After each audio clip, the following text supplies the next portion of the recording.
थोड़ी दूरी पर विवेक खड़ा सब सुन रहा था।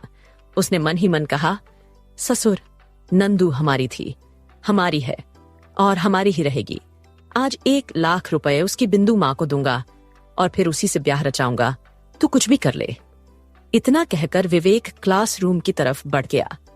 केवल कब से नंदिनी का इंतजार कर रहा था, पर आज जैसे उसका इंतजार खत्म ही नहीं हो रहा था। अब आगे नील मुस्कुराते हुए बोला, आओ नंदिनी, तुम्हें दिखाता हूं हमारी हवेली का असली रूप।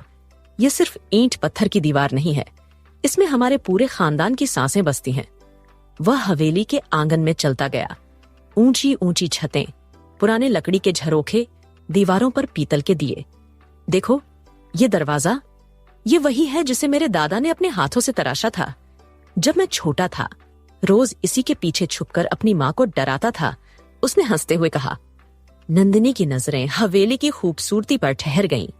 कहीं दीवारों पर पुराने फोटो लटके थे तो कहीं फूलों की महक बिखरी थी। नील धीरे से बोला, यह हवेली 100 साल पुरानी है। हर दीवार, हर कोना कोई न कोई कहानी कहता है। बचपन में जब बारिश होती थी नंदिनी, तो मैं इसी बरामदे में कागज की नावें चलाया करता था।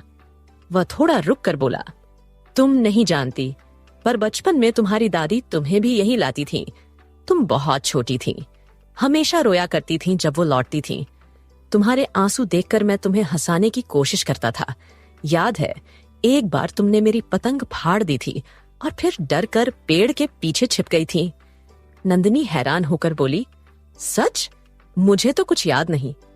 नील मुस्कुरा दिया, मुझे तो सब याद है, हर छोटी बात। शायद इसलिए कि वो बचपन मेरे लिए बहुत खास था। नंदिनी चुप थी, पर उसके मन में तूफान चल रहा था।